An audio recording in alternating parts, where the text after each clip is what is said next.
Suatu hardikan lebih masuk pada orang berpengertian daripada 100 pukulan pada orang bebal. Hai, welcome back lagi ke channelku. Kali ini aku mau sapa teman-teman, sahabat-sahabatku, apa kabar? Aku doakan kita semua dalam keadaan baik, sehat, dan bahagia selalu ya. Kali ini aku mau buat nastar. Nah, nastar ini sudah ada butternya. Di sini aku gunakan butternya 75 gram. Terus untuk margarinnya aku pakai 50 gram. Oke, ini akan aku mixer. Nanti akan aku tambahkan dengan gula halus. Ini gula halus, gula yang di blender sendiri ya, 50 gram. Oke, aku blender dulu. Aku mixer dulu ya. Ini aku mixer.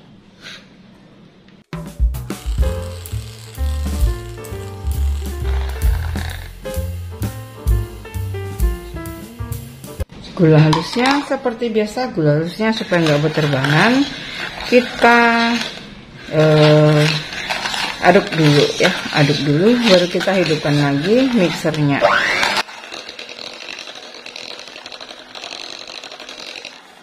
Supaya nanti panggangnya itu tidak melebar, ini saat kita mixer ini tidak boleh terlalu lama. Nah, seperti ini saja sudah cukup. Itu kita tambahkan 1 butir kuning telur saja.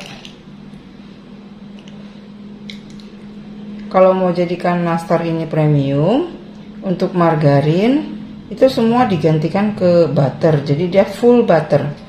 Dan butternya gunakan boleh gunakan Wisman ya, tergantung dengan budget. Kalau ini aku pakai yang Anchor. Kalau suka aroma Wisman, tinggal ditambahkan aja, gantinya pakai Wisman ya.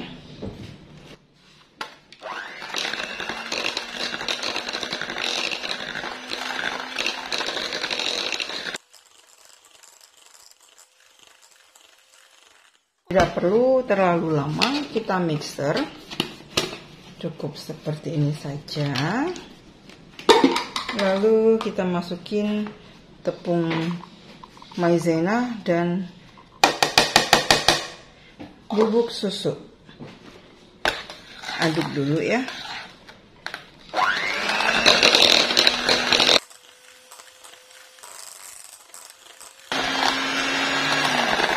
Nah, kalau sudah, kita masukin terigu. Tepung terigunya aku pakai tepung terigu pro rendah.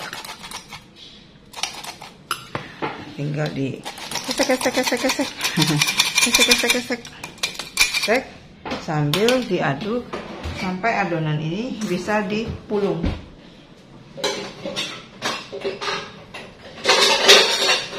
Kalau mau gunakan mixer boleh, mau gunakan spatula juga boleh.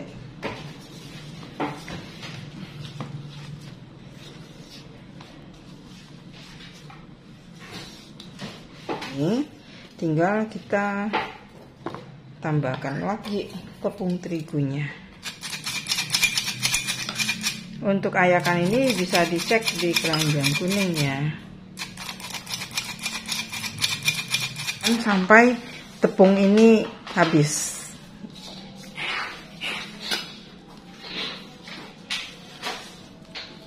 Oke, masih lembek ya, belum bisa dipulung. Tapi kalau misalnya full butter, adonan ini akan jauh lebih lembut, lebih lembek. Karena butter itu dengan margarin akan lebih lembek kalau dia full butter. Kalau mau pakai tangan, boleh pakai tangan. Enak sih kalau pakai tangan, jadi kita langsung bisa mengukur tekstur dari adonannya. Kalau udah cukup, jangan ditambahkan lagi tepung terigunya, karena itu yang akan membuat keras ya. Nah, kalau masih lembek, tinggal masukin lagi sampai habis.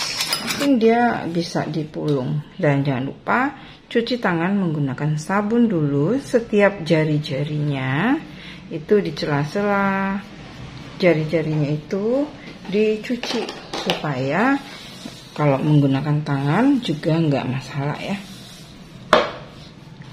Cincin boleh dilepas ya, kalau mau untuk perhiasan-perhiasan dilepas aja. Oke, bukan renyak ya, lumer. Nah, kalau ini sudah bisa dicetak. Oke, kita timbang sekitar 8 gram. Karena untuk isiannya aku buat kurang lebih sekitar 6 gram.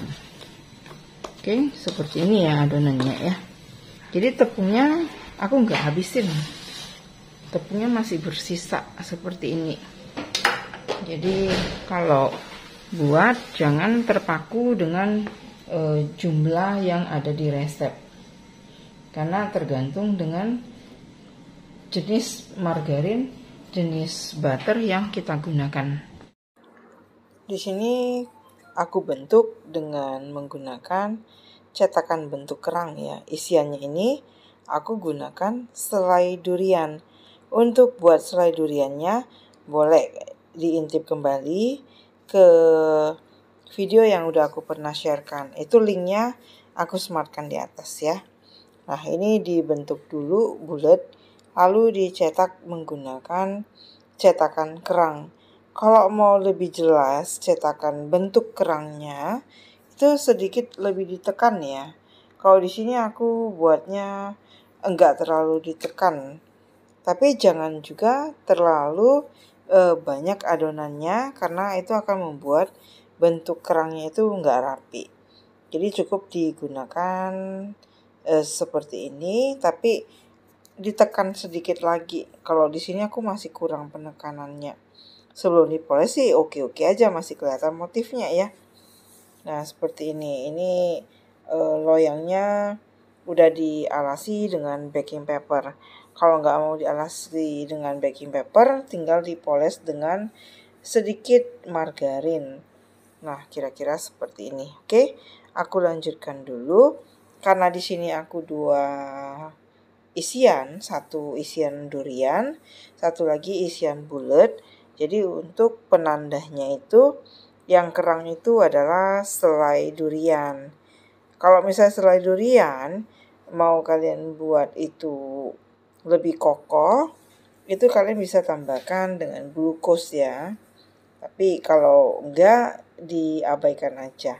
Nah, kira-kira untuk yang isian selai durian bentuknya ya seperti ini. Tapi kembali lagi ke selera masing-masing. Boleh aja dibuat bentuknya lonjong ataupun dibuat dengan menggunakan pencetak cookies yang lainnya ya. Nah, aku lanjutkan dulu ya supaya nanti nggak nunggu kelamaan. Oke, kulitnya 8 gram, isiannya 5,8 gram. Oke, be right back. Aku lanjutkan dulu. Untuk yang selai nanas, aku buatnya bentuknya yang klasik aja ya, yang bulat. Kalau untuk adonannya kalian mau tambahkan keju parmesan, boleh ya. Ini tinggal dibulatkan aja. Nah, siapa bilang buat nastar itu yang bulat itu lebih gampang? Justru yang bulat itu susah ya. Sampai dia benar-benar bulat itu susah banget, karena dia suka lonjong-lonjong gitu ya. Oke, aku lanjutkan dulu sampai semua adonannya selesai. Seperti ini ya.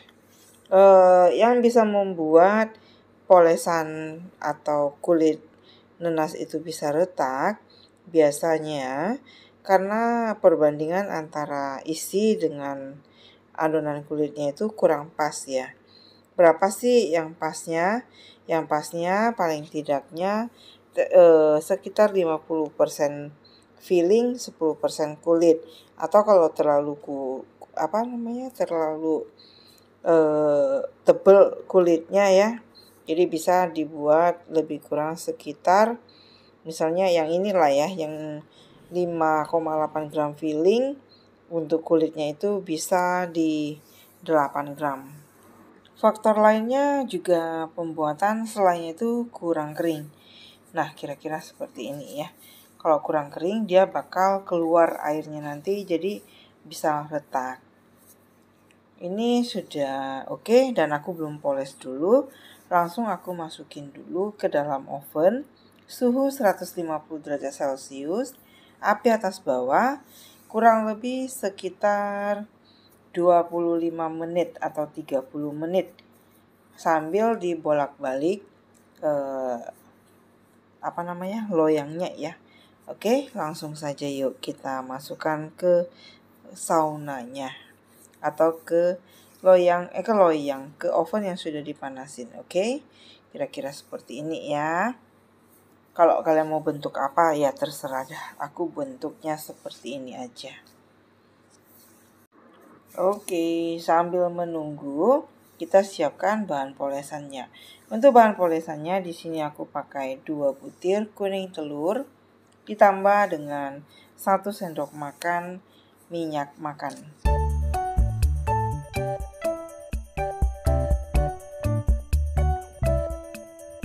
Lalu diaduk aja sampai minyaknya itu tercampur dengan kuning telurnya. Supaya hasilnya lebih smooth atau lebih halus, ini disaring dulu ya. Disaring ya, jangan lupa karena putih telurnya itu suka masih mengental gitu ya. Jadi nanti saat kita poles bisa mengganggu.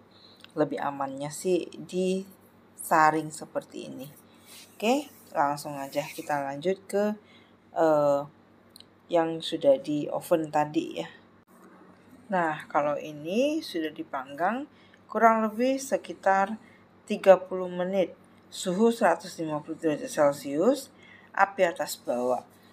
Karena tadi kurang ditekan, jadi bentuk keongnya itu, kerangnya itu kurang dapat garis-garisnya. Apalagi kalau sudah dipoles dengan bahan polesan.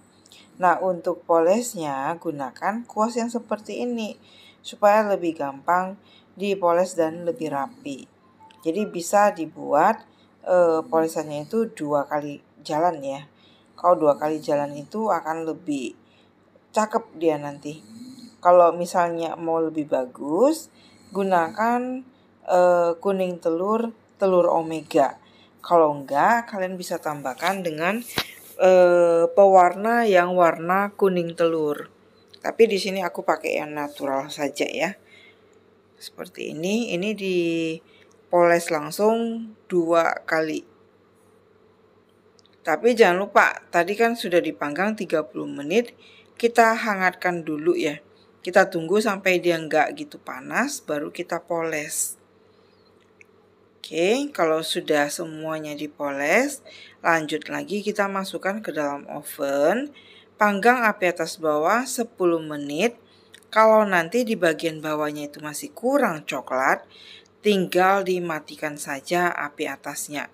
Ini adalah trik supaya polesannya itu tidak retak. Karena 10 menit untuk mengeringkan bahan polesan itu sudah lebih dari cukup. Tapi untuk mematangkan bagian bawah dan bagian dalam itu kita tidak perlu api atas. Jadi cukup kita ganti ke api bawah saja. Oh iya, untuk manggang nastar kalau misalnya kurang coklat bagian bawahnya, nantinya waktu makan akan terasa terlalu aroma tepungnya. Ini dilanjutkan dipanggang lagi. Nah, kalau yang menyebabkan retak itu biasanya karena perbandingan kulitnya itu terlalu tipis juga. Nah, yang ini yang model bulat aja. Ada yang retak ya. Oke, gak apa-apa. Kalau yang retak itu karena memang perbandingan kulitnya itu terlalu dikit. Oke, ini sudah selesai dipanggang. Dan saatnya kita mau dinginkan dulu. Oke, kalau sudah dingin, tinggal kita susun ke toples. Karena ini aku buatnya memang resepnya kecil banget ya. Dari satu resep itu aku cuma buat setengahnya. Jadi dapatnya kurang lebih sekitar 47 piece. Nah, seperti ini ya. Jadi ini cakep banget. Kalau mau lebih glowing tinggal dikasih warna kuning telur atau diganti telurnya dengan kuning telur omega. Nah, setelah itu tinggal disusun di kotaknya. Setengah resepnya ini dapat 1 kotak hardtop yang seperti ini. Oke. Totalnya itu dapatnya 47 piece ya. Jadi untuk setengah resep yang aku sharekan itu dapatnya satu toples gini, ada plus sisanya kurang lebih ya sekitar 6 piece lagi ya. Seperti ini, tinggal disusun saja. Karena ini 2 varian, jadi satu kotak ini aku isi dengan 2 varian. Oke. Nah, kira-kira seperti ini. Jangan lupa ya yang belum subscribe, di-subscribe dan diklik tombol loncengnya supaya setiap ada videoku yang terbaru kalian bisa dapat notifikasinya. Siapa tahu yang aku sharekan boleh bermanfaat, oke? Akhir kata dari pertemuan kita kali ini, jangan lupa jaga kesehatan ya, stay healthy, stay safe, dan jangan lupa ini yang selai durian enak banget ya. Enak banget yang ini. Terus support aku dah pokoknya. Ya, biar aku bisa buat yang enak-enak juga dan aku bisa menginspirasi teman-teman yang mager atau teman-teman yang sering down karena mencoba sesuatu itu gagal. Jangan pernah gagal karena gagal itu adalah keberhasilan yang tertunda. Oke, sampai ketemu lagi ya di video aku selanjutnya. Stay healthy, stay safe, and always be happy. Thank you for watching. See you. Bye-bye.